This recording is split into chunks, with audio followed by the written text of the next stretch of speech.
Okay, previously tinalakay po natin yung story of the pool, pagkatapos po noon yung the curse in the cure, tama po ba? And then after that, tinalakay din po natin yung, anong title noon?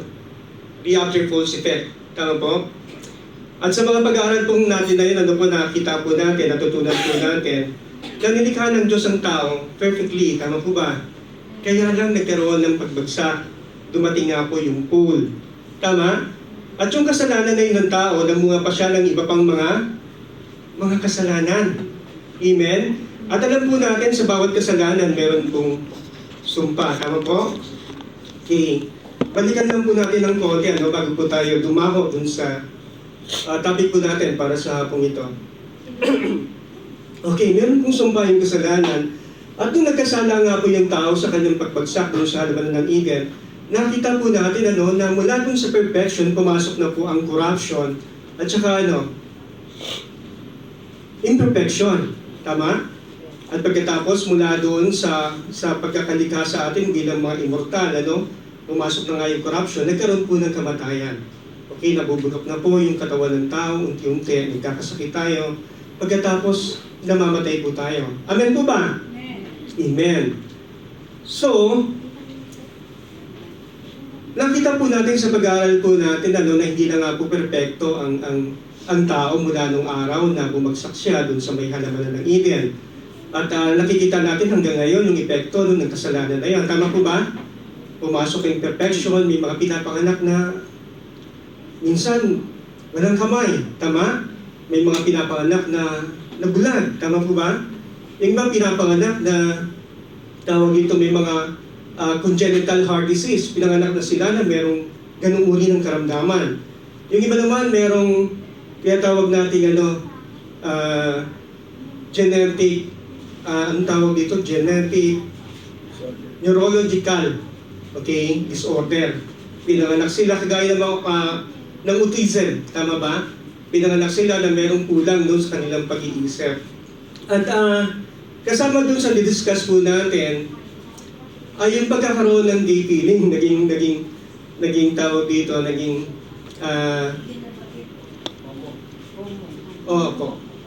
discussion po natin yun, nung nakaraan, yung pagkakaroon ng gay feeling.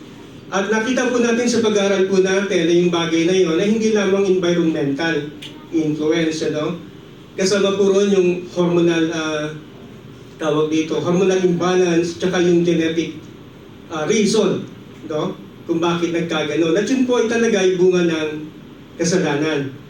Actually, meron po akong mga kakilala, kasi nagdepende na po noon May mga kakilala ako na kapag wala silang pera, forgive me for the word, namamakla sila.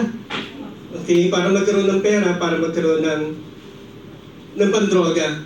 Okay? Pero alam po ninyo, yung mga kakilala kong ito, pagkatapos ng kabataan nila, pagkatapos nagkaasawa, nagkapamilya, merong lumalabas na isa doon sa mga anak nila na gay o lesbian kaya. Okay? Bakit ulit? Dahil yung kasalanan merong sumpa. Ulitin po natin nilikha ng Diyos ang tao, perpekto, lalaki, tsaka babae. Kaya lang nagkaroon ng kasalanan, pumasok yung pagbagsak, kaya nagkaroon ng, anong tawag doon?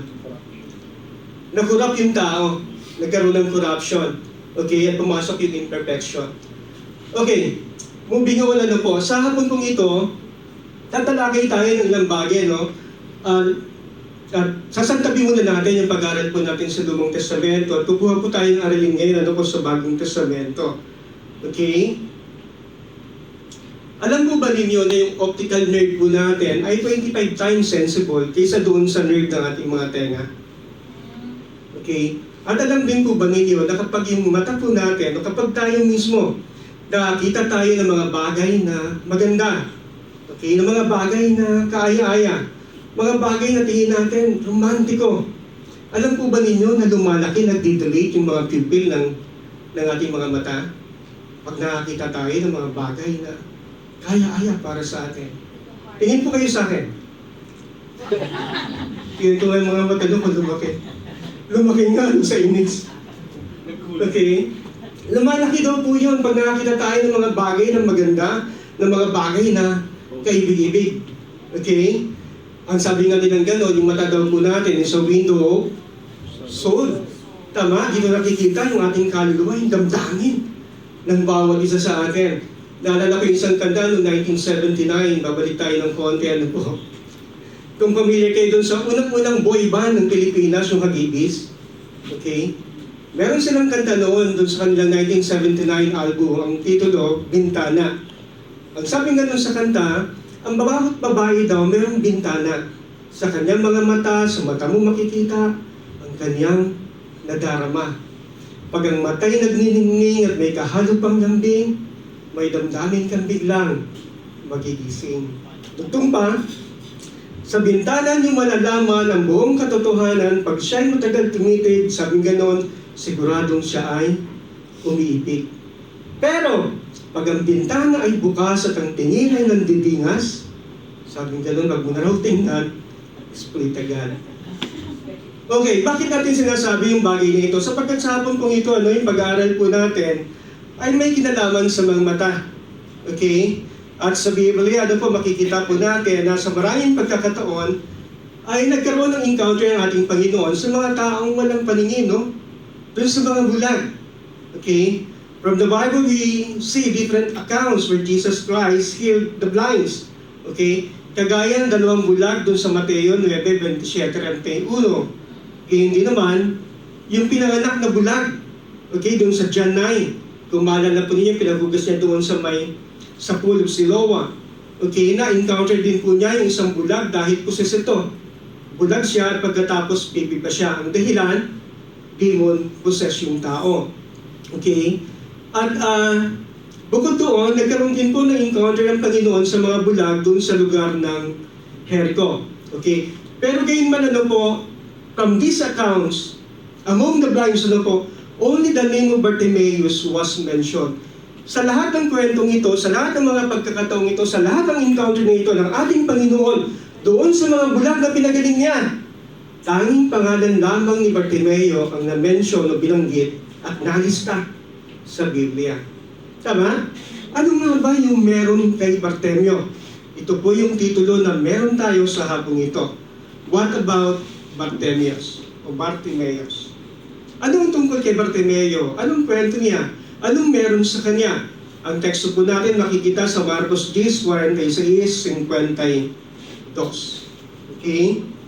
Pero bago tayo magpatuloy, manalangin muna tayo.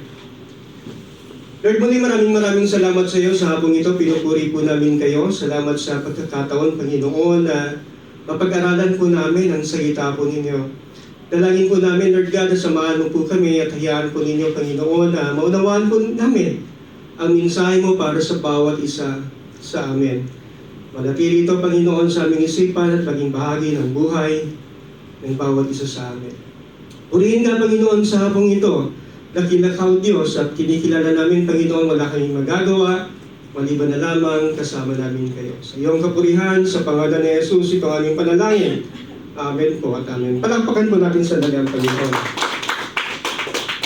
Okay, what about Bartimaeus? Mark 10:46-52. Slide, please. Okay. Now they came to Jericho. As he went out of Jericho with his disciples in a great multitude, blind Bartimaeus, the son of Timaeus, sat by the road, begging. And when he heard that it was Jesus of Nazareth, he began to cry out and say, Jesus, son of David, have mercy on me. 48, please. Okay. Then when he warned him to be quiet, but he cried out all the more, Son of David, have mercy on me. So Jesus stood still and commanded him to be called. Then they called the blind man, saying to him, Be of good cheer. Rise, he is calling you. Verse 50. And throwing aside his garment, he rose and came to Jesus. So Jesus answered and said to him, What do you want me to do for you? The blind man said to him, Rabboni, that I may receive my sight. Then Jesus said to him, Go your way, your faith has made you well. And immediately he received his sight and followed Jesus on the road. Purihin po ang Panginoon sa pagkakabasa ng kanyang salita. Na para maunawaan po natin ito, siguro tingnan po natin yung background. Okay? kung ano yung mga kaugnay na kwento na nakakabit doon sa binasa po nating teksto. Tingnan po natin yung background. Ayan. Okay? Sabi nga noon, this event took place as Jesus was leaving Jericho. Nung papalis na ang Panginoon mula doon sa Jericho, nangyari ang tagpong ito. Papunta sila noon sa Jerusalem para sa kanyang final week of Passion. Okay? Ito yung panahon na isang linggo na lamang. Okay? Kinakailangan ng Panginoon na herukan niya doon sa Jerusalem ang isang linggong tigati o pagdurusa. Okay? Bago yung araw ng kanyang kamatayan. Okay? At sa paglalakad po nila, at sa paglalakbay po nila, sabing gano'n, napadaan sila doon sa may Jericho. When Bartimaeus, a blind beggar who was sitting at the roadside, started to cry out for mercy upon hearing that Jesus was passing by, despite being told to be silent. Habang naglalakad sila sa Jericho, paglabas nila dito, nakita nila ang isang bulag ng pangalan na Bartimeo nakaupo doon sa roadside, sa tabi ng daan. Nagpasimula siyang sumigaw, nagmamakaawa yung tao. Okay, narinig ng Panginoon yung sinasabi ni Bartimeo, ano po.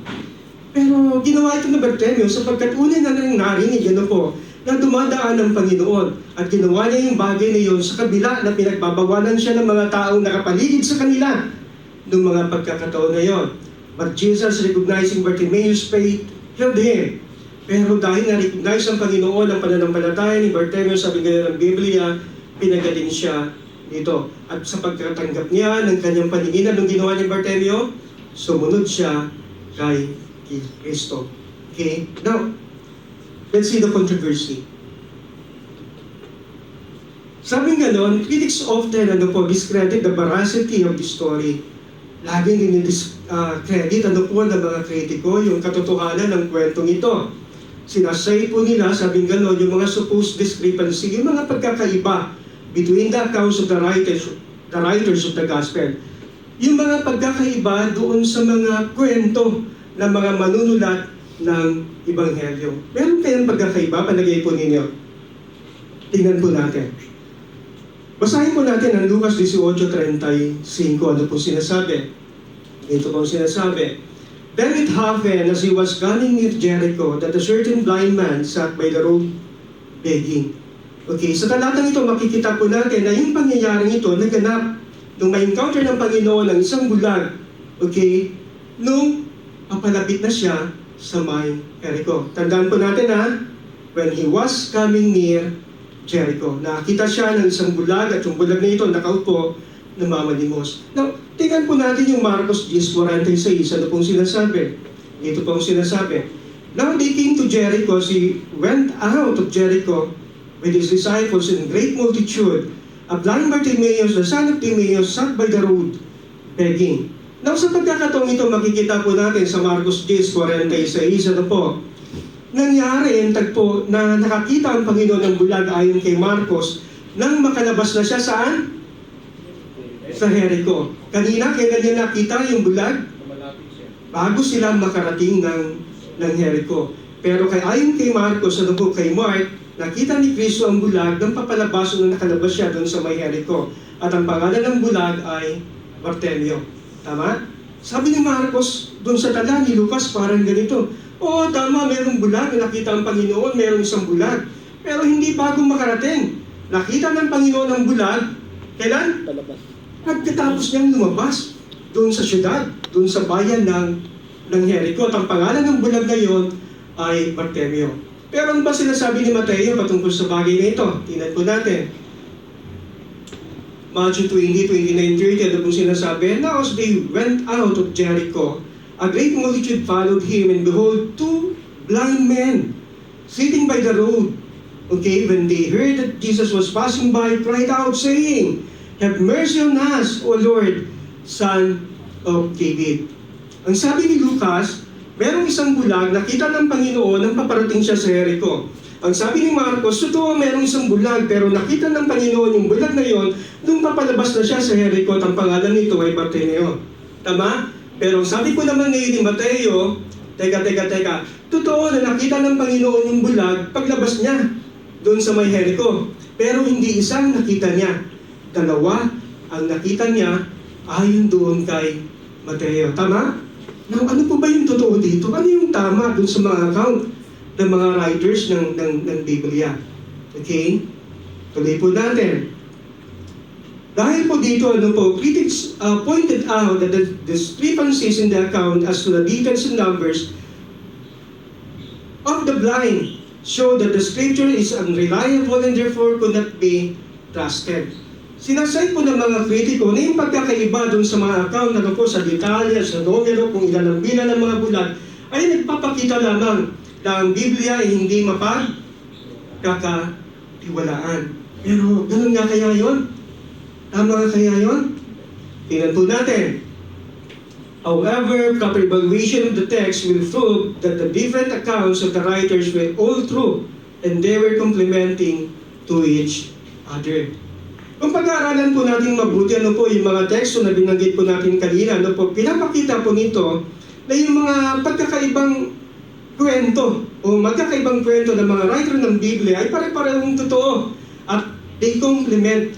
Nagdadagdag sila sa kakulangan ng isa't isa.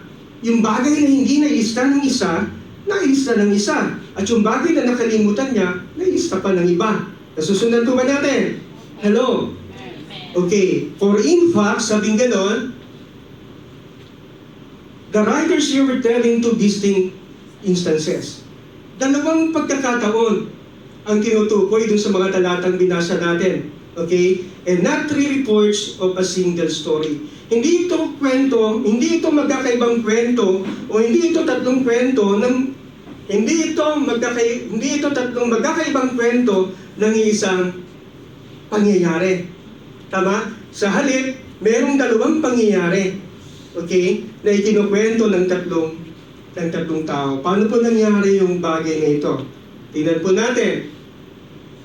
The truth of the matter was the Lord really encountered the first blind as he entered Jericho. Ang totoo, nung papasok ang Panginoon dun sa may Jericho, talaga nakakita siya ng isang bulag. Okay? Nasusundan po ba ninyo? At pagkatapos nung paglabas niya naman dun sa may Jericho, and the other two he met as he went out of the city. Nung paglabas niya sa Jericho, nakakita siya naman ng dalawang bulag.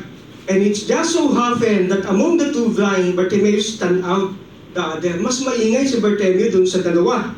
And that is the reason why, that explain why he was specifically mentioned by Mark. Nasundan po ninyo? Hello? Amen. Nung papasok ang Panginoon sa Jericho, meron siya na-encounter na isang bulag. Pinagaling niya yun. Paglabas ng Panginoon sa Jericho, nakakita siya ng dalawang bulag. Okay? Yung sinasabi ni Mark na isang bulag lamang, ganito kasi ang pangyayari. Doon sa dalawang bulag, stand out yung isa dito. At yung pangalan niya ay si Bartimeo. Kaya yun ang ilista ni Marcos sa kanyang ebanghelyo. Amen po ba? Naintindihan po ba natin? Yes po. Palakpakan nga po natin sa ang Panginoon. Dapat po tandaan natin remember differences are insignificant unless the differences constitute contradiction. Ano ibig sabihin nito? Ang pagkakaiba daw ay walang halaga, maliban na lamang kung ang pagkakaiba ay nagsasalungatan. Okay? According to logic, ayon sa lohika, a system that contains contradiction cannot be true. Kapag mayroong pagkakaiba o pagsasalungatan sa isang sistema, hindi ito maaaring maging totoo. Tama? But on the other hand, if differences are not contradiction, pero sa isang banda kung ang pagkakaiba hindi naman nagsasalungatan, okay, they can be harmonized, they can be harmonized as aspects of one complex subject. Okay? Pag ang magkakaiba hindi naglalaban-laban, pwede siyang pag-isahin bilang mga aspeto ng isang komplikadong paksa. Nasusundan po ba natin? Hello. Amen. Now, tanong natin, mula doon sa ating titulo. Slide, please. Question. What about Bartimaeus? Okay, from the story, what do you think are the factors that moved the Lord Jesus Christ to heal him from blindness and leave him a space in Scripture to write down his name? Ano ang tungkol kay Bartimeo? Okay, mula doon sa kwento, ano po yung mga paktorya na naiisip po ninyo? Yung mga dahilan na nag-move sa ating Panginoon, na kumino sa ating Panginoon para pagalingin niya si Bartimeo mula sa kanyang pagkabulag. At pagkatapos mag-iwan ng Panginoon ng espasyo doon sa banal na kasulatan para ilista yung pangalan ni Bartimeo. Palagay ninyo, what about Bartimeus? Okay? Hinalap ko yung clicker. Kasi ano ako. Okay, one is conviction. Okay, strong belief that Jesus is the Christ, in spite the people seem like saying otherwise. Tama? Yung kanyang malakas at malalim na pananampalataya o paniniwala na si Jesus ang Kristo, kahit pa nga ang naririnig niya sa mga tao ay iba doon sa pinaniniwalaan niya. Paano nangyari yun? Tingnan po natin yung verse 47. Basahin po natin. Ito ang sinasabi. And when he heard that it was Jesus of Nazareth, he began to cry and say, Jesus, Son of David, have mercy on me. Ano po napansin ninyo?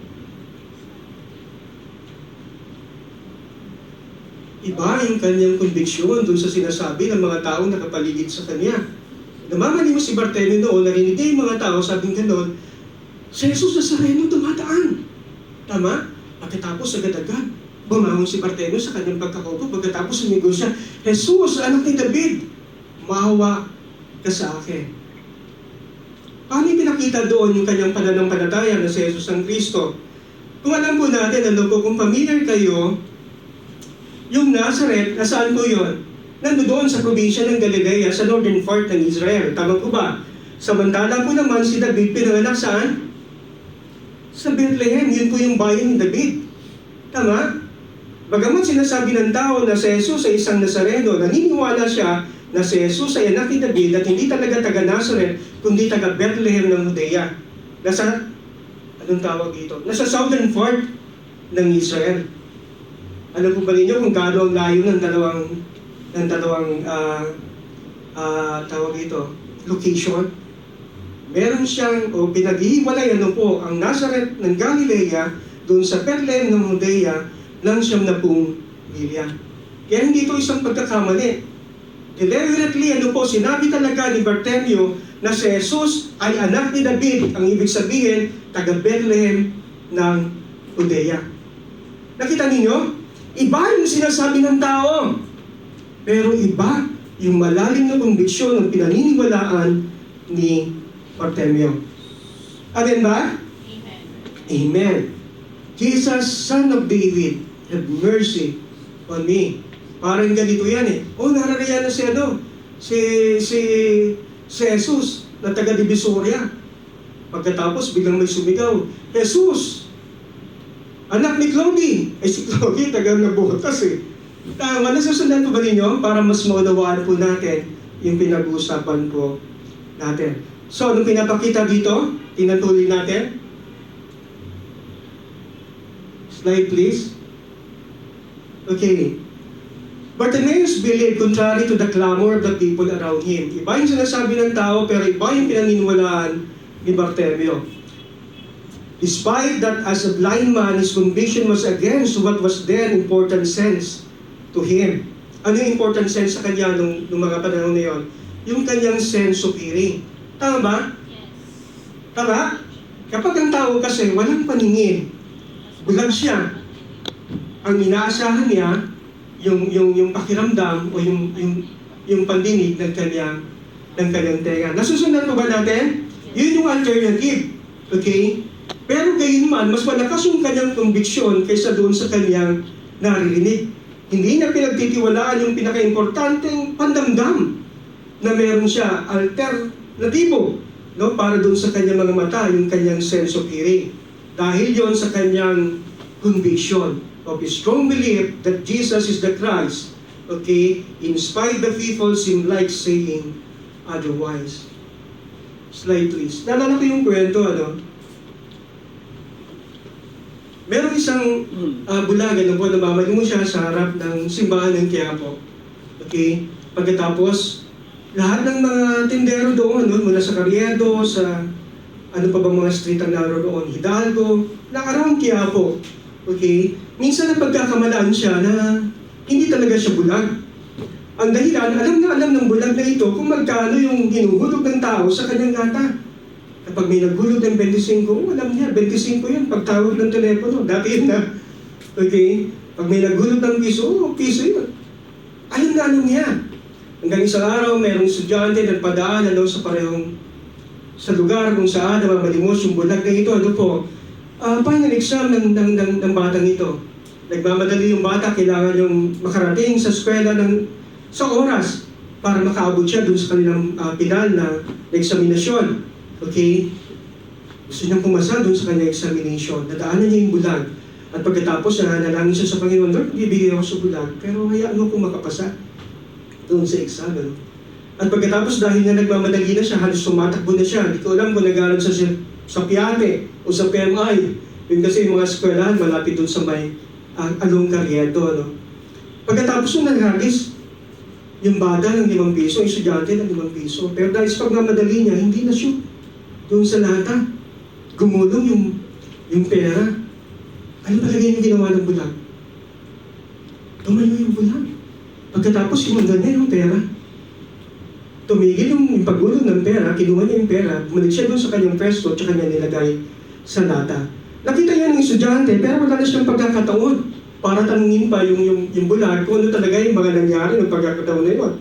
So, nagpunta siya sa school, pagkatapos nag-examine yung batang ito, pagdating ng hapon, sa kanilang uwian, binalikan niya ngayon yung bulag. Hindi para kumprontahin, kundi para magpasalamat. Dahil alam na alam ng lalaki o ng estudyante na doon sa kanyang examination, halos lahat ng mga tanong nasagutan niya ng tama. Diba, teacher? Nasagutan niya ng tama. Kaya alam niyang pasado siya doon sa kanyang final examination. Pagkakwento na ito, pagkapasalamat niya doon sa bulag, tsaka siya ngayon nagtanong, paano mong nasundan yung perang inihagis ko kanina doon sa yung lata? Okay? Ano yung title ng kwento? The blind who seeks the sound. Ang sabi ng bulag, nakita ko. Tama ba ako? Tama. Nakita ko yung tunog ng pera.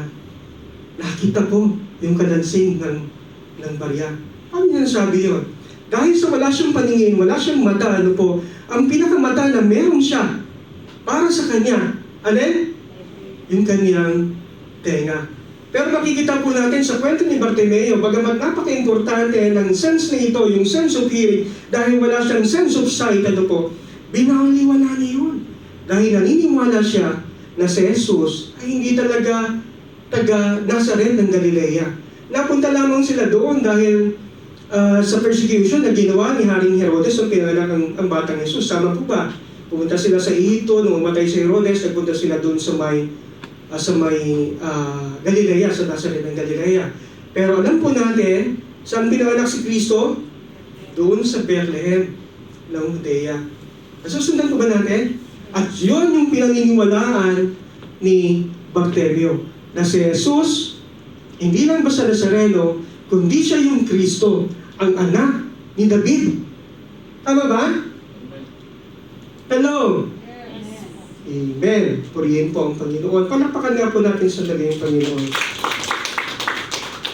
Anong sinasabi natin dito? Anong punto nito para sa atin? For Bartimaeus, po? Slide, please. For Bartimaeus, the common idiom to cease to believe doesn't apply.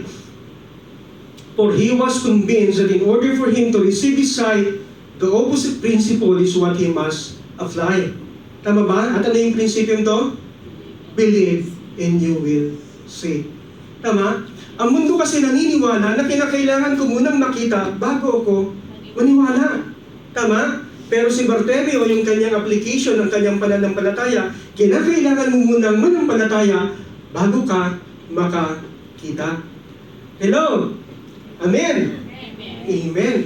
Purihin po ang Panginoon sa bagay na yon. Okay?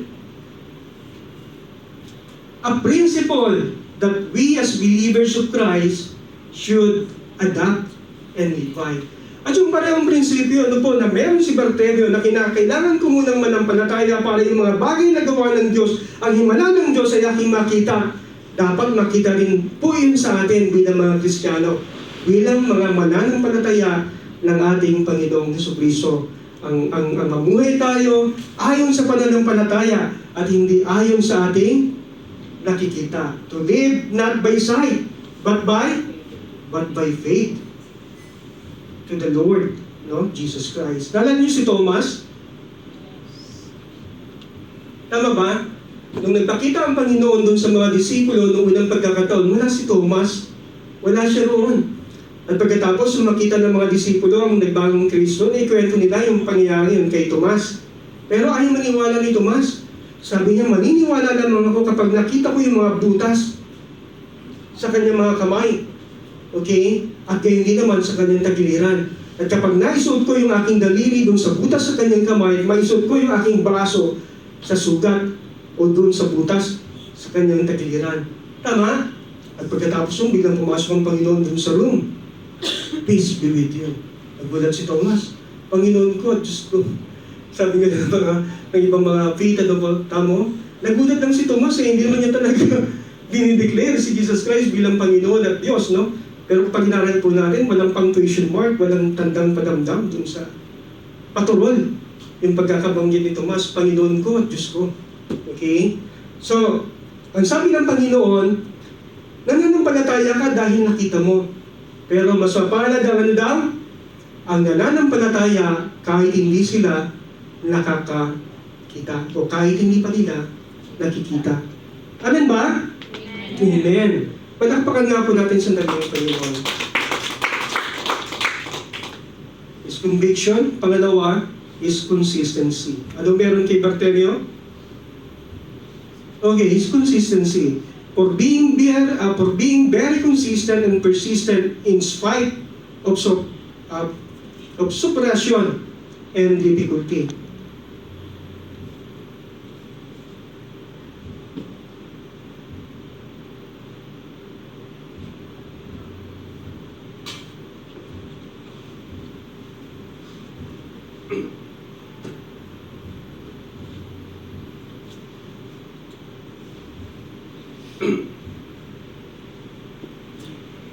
Okay, ang una is conviction. Pangalawa is consistency.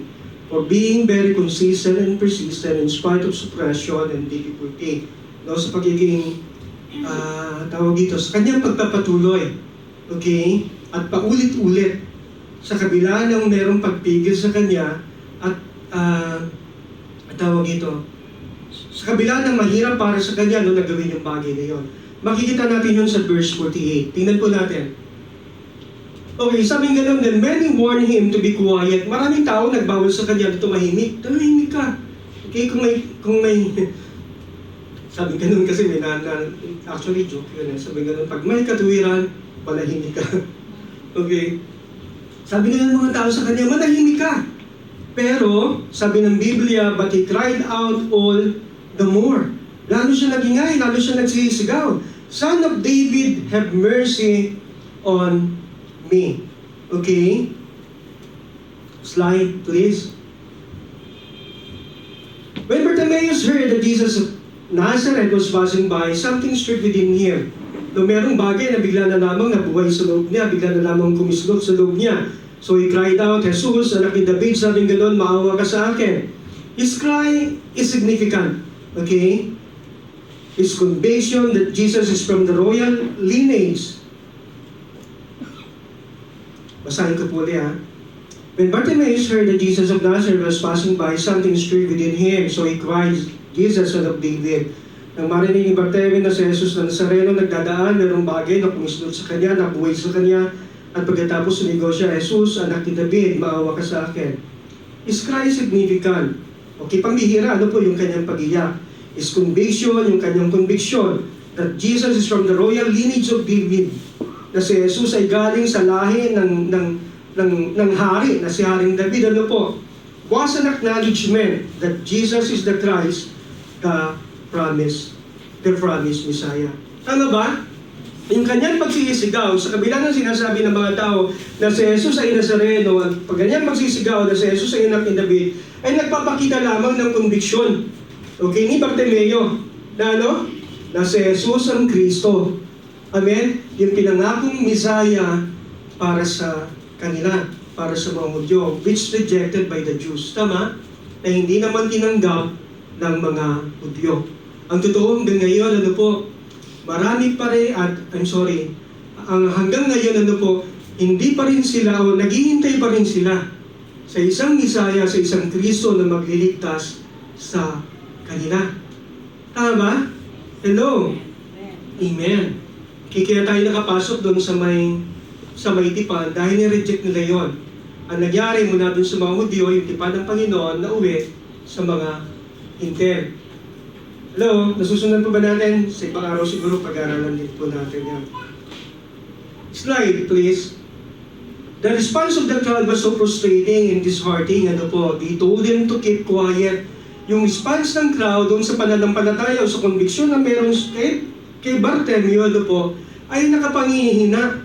Okay? At masakit yun para sa kanya, nakapandulumo yun para sa kanya.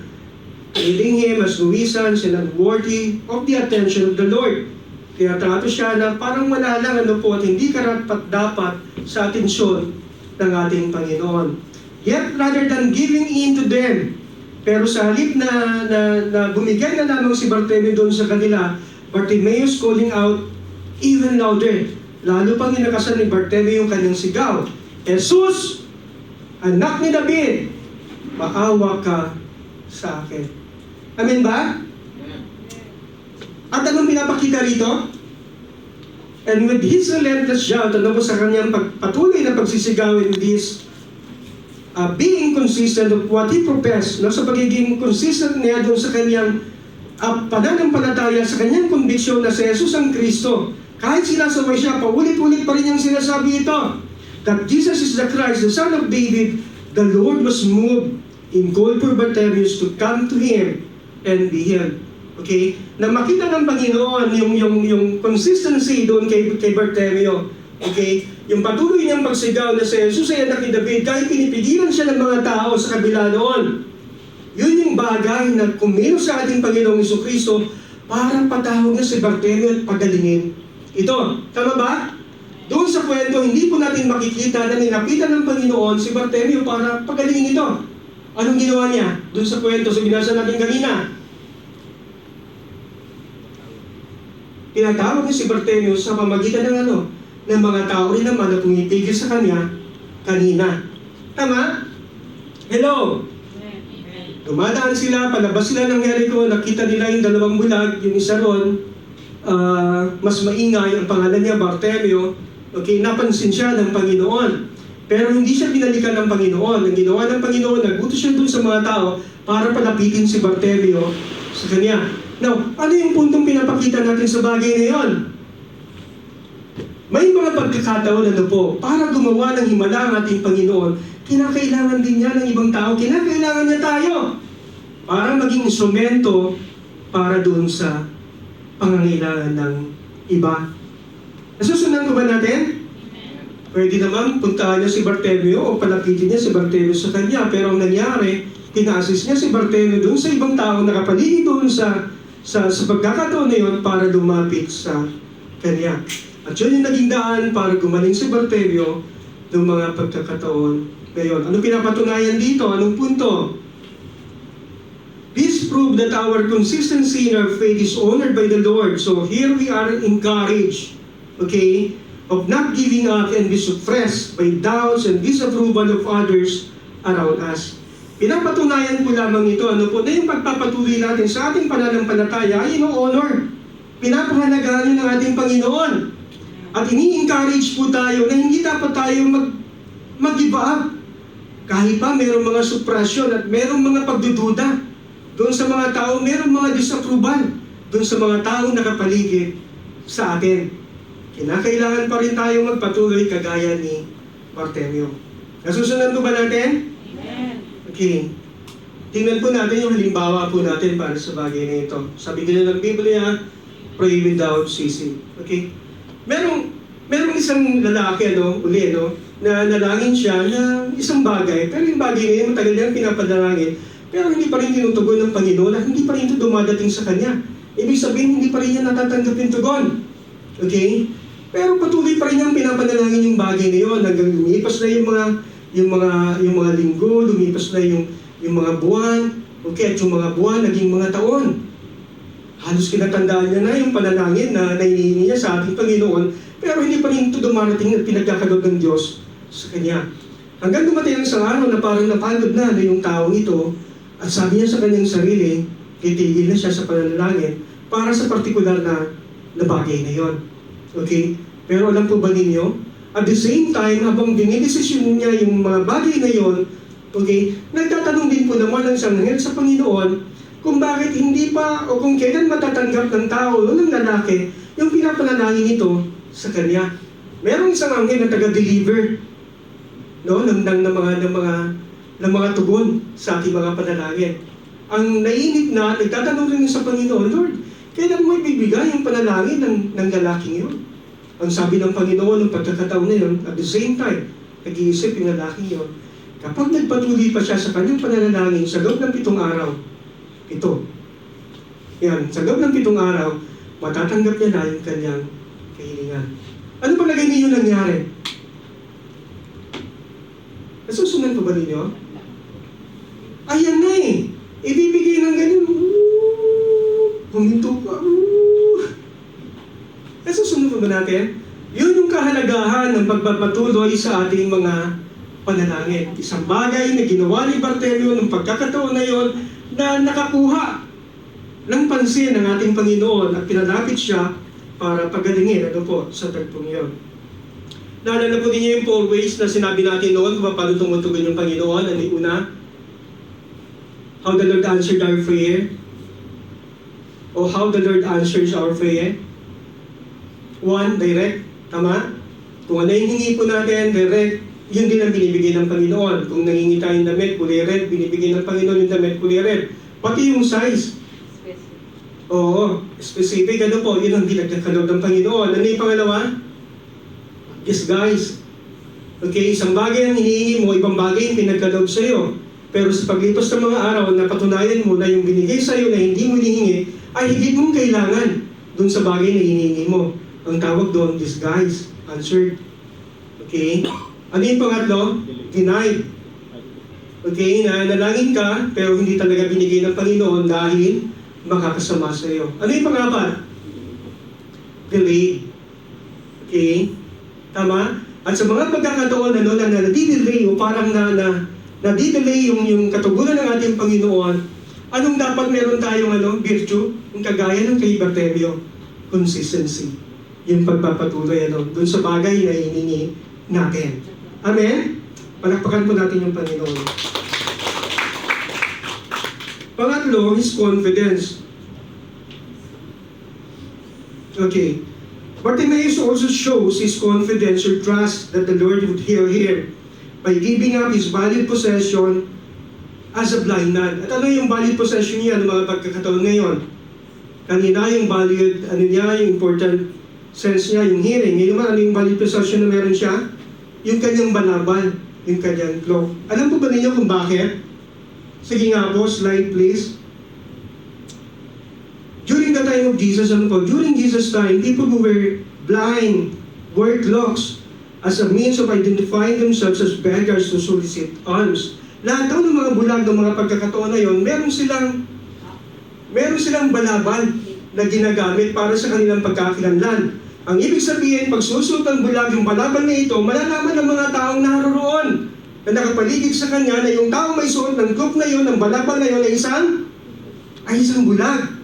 Bagay na nagbibigay sa kanya ng karapatan na manlimos sa lansangan.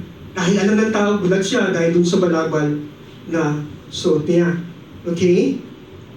Their cloaks were not just clothing, but served as a valuable possession, providing them both warmth and identification. Hindi lamang ito basta bahagi ng kanilang kasuotan, nagsisilbi ito ng pinaka-importanting pag-aari na meron sila.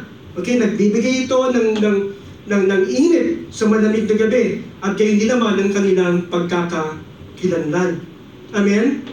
Ano pang sabi?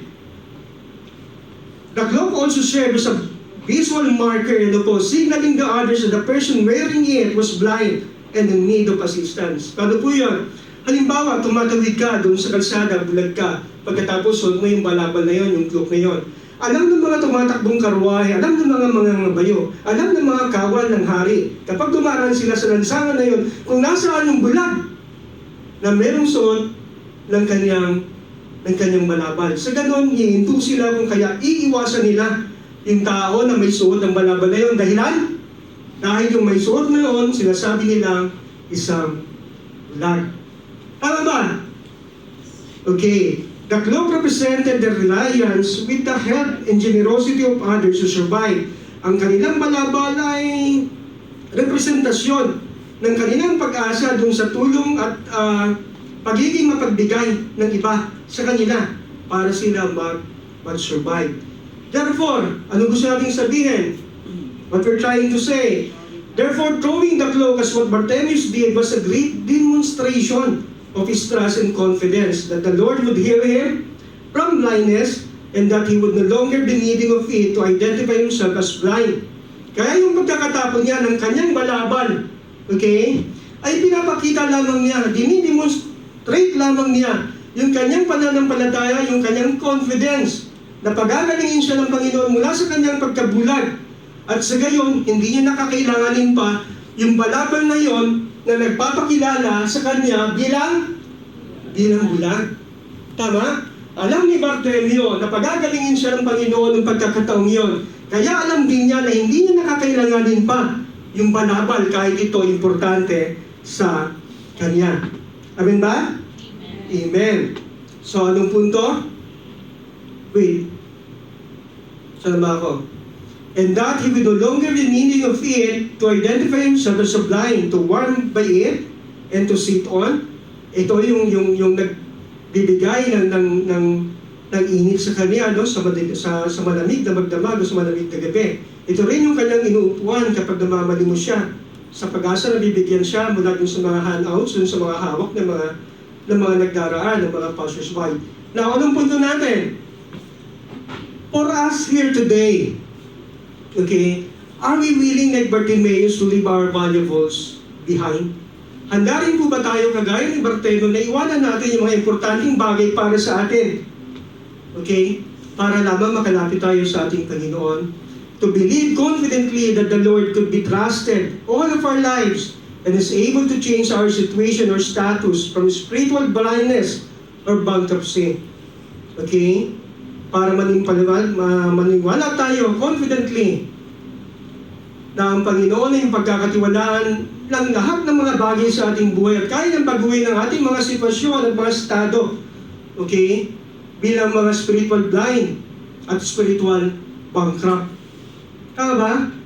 Friends, the Lord is telling us today to leave our luggage behind in order for us to follow His calling and see His glory.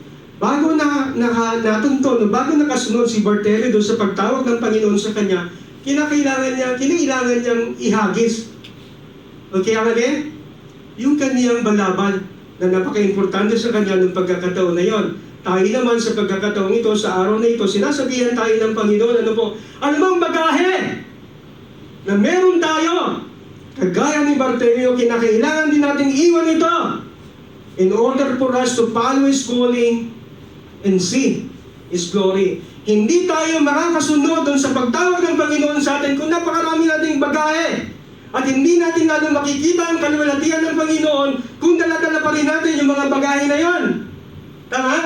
Kinakailangan natin iwanan yung bagahe na meron tayo kung paano iniwanan ni Bartimeo. Yung balabal na kaisa-isang bagay na importante sa kanya noong mga panahon na iyon. Okay? Sabing ganyan sa Hebrews 12:1, anong sinasabi?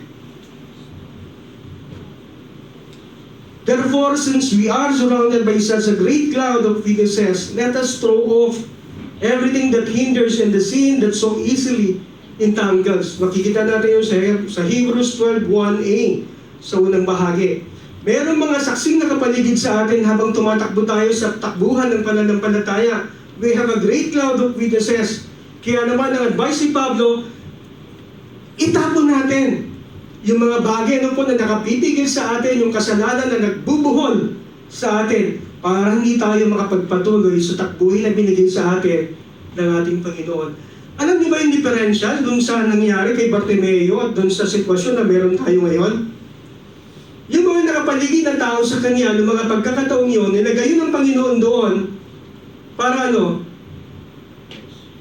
Parang obstacle, tama ba? To test his faith. Tama? Naroon yung mga taong yun para pigilan si Bartimeo, pero nagpatuloy pa rin siya. Pero tayo, yung mga witnesses, yung great cloud of witnesses na nakapaligid sa atin doon sa oval race, okay? Nandito sila hindi para pigilin tayo, kundi para ano? Para i-cheer tayo. Kapag nangihina tayo, kapag bumabagsak tayo, kapag nalalayo tayo doon sa linya ng takbuhin na binigay sa atin ng ating Panginoon. Bangon! Tama?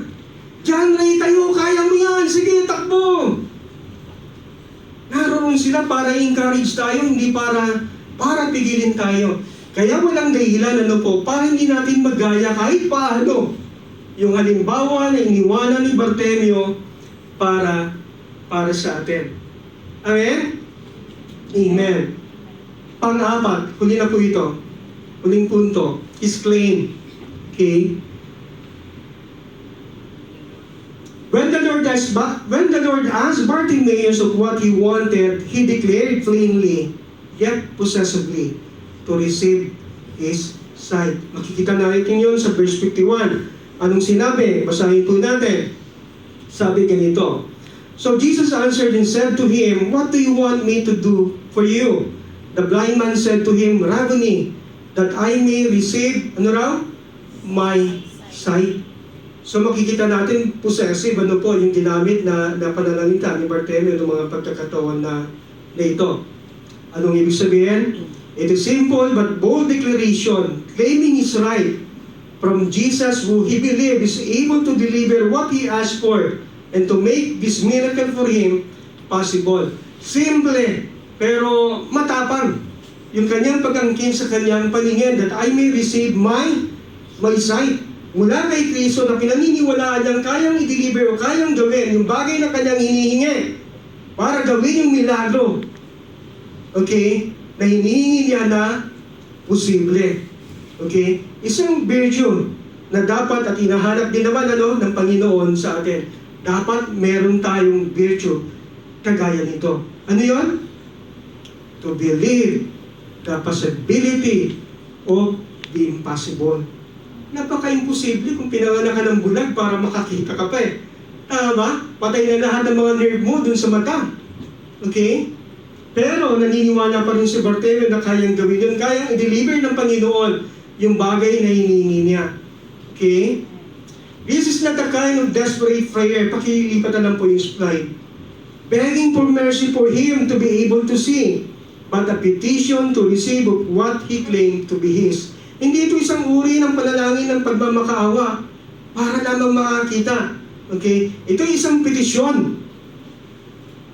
Merong bigat doon, merong weight. Magkaiba yung nanlilimos ka doon sa nagpipetisyon ka para matanggap mo yung bagay na talaga naman, pag-aari mo talaga namang sa'yo. Tama? Inaangkin niya yung kanyang mga mata. Kahit wala naman siya noon, pinanganak siya. Nasusundan po ba ninyo ako? So, pinipetisyon niya sa Panginoon, Lord, ibigay mo sa akin yung bagay na ito, ayon sa pangako ng Panginoon, to give us life, which is full and satisfying life. Tama ba? At yung kondisyon niya, hindi yung satisfying. Illegal yun. That is not what the Lord promised to us. Para sa kanya, illegal yun at rightfully, kinakailangan niyang tanggapin yung kanyang mga mata. Okay. When China told the Philippines to ask for permission whenever they go to VRP Sierra Madre sa Ayungin for supply mission or resupply mission, the Philippines refused this direction. Hindi tinanggap ng mga Pilipino yung direktiba na ginawa ng mga Chino na dapat magpaalam tayo sa kanila tuwing magre-resupply tayo doon sa VRP Sierra Madre na nakasadsa doon sa may Ayungin Shoal. Okay? Instead, they made a petition. Gumawa tayo ng sulat na petisyon declaring that we do not need to beg for something that is rightfully ours. Hindi mo kinakailangan magmakaawa sa isang bagay na talaga namang sa iyo, pag-aari mo. Tama? Atin yung ngayong minsan, bakit ako magmamakaawa sa iyo? Okay? Illegal yun. That is legally ours. Tama? Kung nakaka-attend kayo ng mga ng mga healing and deliverance, kung nakakarinig kayo ng mga praying talaga, prayer ng mga men and women of faith, paano sila manalangin, minsan maririnig mo, we arrest the spirit, tama ba? Talagang gumagamit ng otoridad, we arrest the spirit that, halimbawa, anong tawag dito, that bothers our brother. It is illegal. No? Tama ba?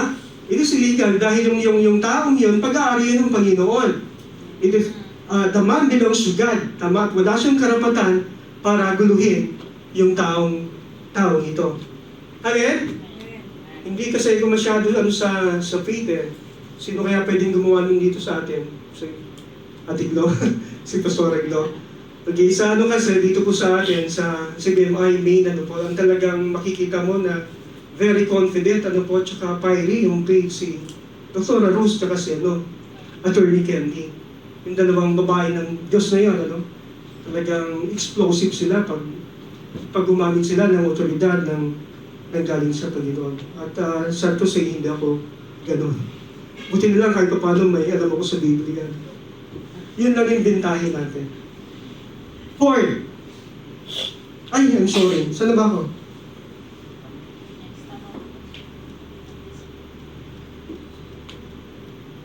Yung punto na, no? Okay, ano yung punto natin? At this point, we're confident that we can come to the Lord boldly, no? Sa pagkakataong ito, very confident po tayo na kaya natin lumapit sa Panginoon na may katapangan to ask something that is rightfully ours, as Barthelus did. Para humingi tayo ng mga bagay na talaga namang para sa atin, ayon sa pangako ng Panginoon, to receive things provided by the Lord in the Scripture, yan. Those things that He promised for us to have, the life that is full and satisfied. Tama ba? Pangako niya yun eh. Kaya walang masama kung hingin natin yung bagay na yun. Okay? Meron bang provision? Meron, may sinasabi yung Biblia eh. No? Parang sa Senado, ano bang provision na yan? Okay? Eto rin, meron tayong provision, meron sinasabi yung Biblia patungkol sa bagay na yun.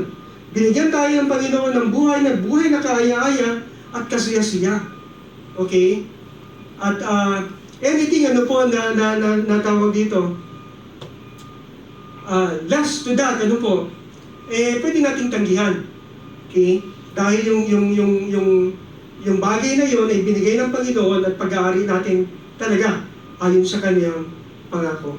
Now, for conclusion, ano pong ibig natin sabihin? Matatapos na po tayo. Tandaan niyo po itong tatlong paragraph na nababasahin ko. Mamaya yun po yung pag-uusapan ninyo sa small group.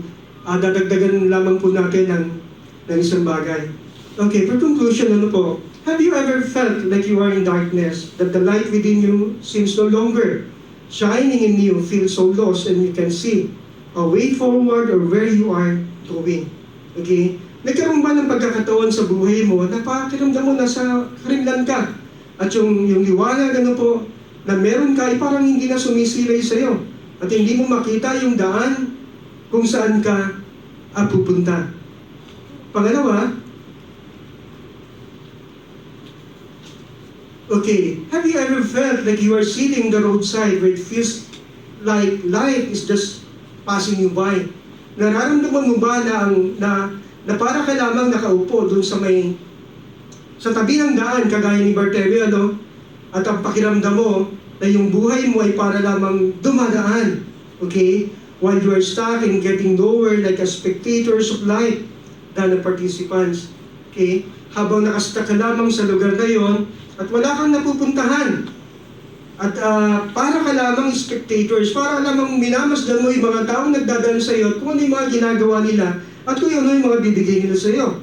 Tama ba? At hindi ka participant ng bagay na yon o sa buhay na yon. Basahin ko pong diretso para makita natin yung point. Have you ever felt like you are in darkness, that the light within you seems no longer shining and you feel so lost, and you can see a way forward or where you are going?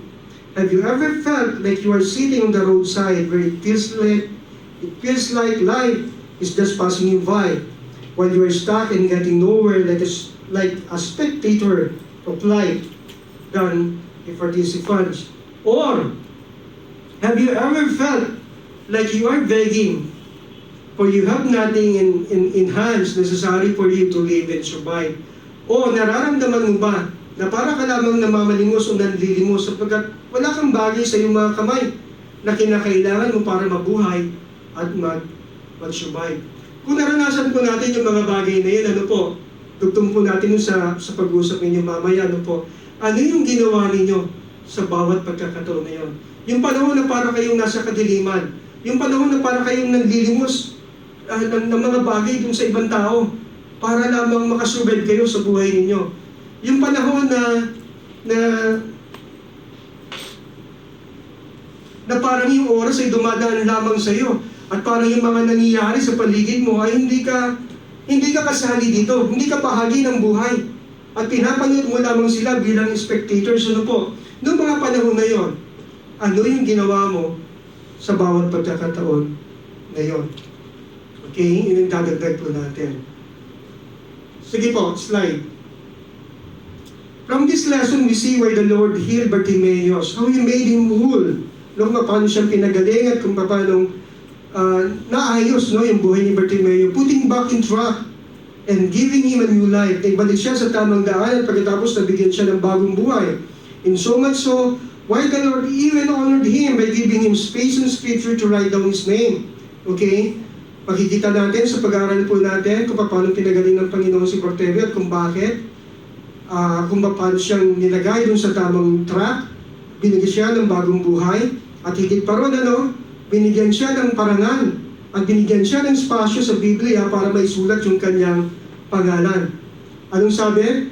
All this because of his conviction, consistency, confidence, and claim of faith that Jesus is not only able, but even more willing to deliver what is rightfully ours, provided by His words. Okay? Lahat ng yun natanggap niya, lahat ng yun nangyari sa kanya dahil sa kanyang conviction, sa kanyang pagpapatuloy, sa kanyang confidence, at sa kanyang pag-angkin. No? Ayon sa kanyang pananampalataya, na sa Jesus hindi lamang kayang gawin ni Jesus yung bagay na yun, kundi gusto rin niyang gawin. Iba yung kaya pero ayaw mo. Ang Panginoon, kaya niyang gawin yun, at gusto niyang gawin yun para sa iyo, para sa atin. Okay? But even more willing to deliver what is rightfully ours, provided by His words.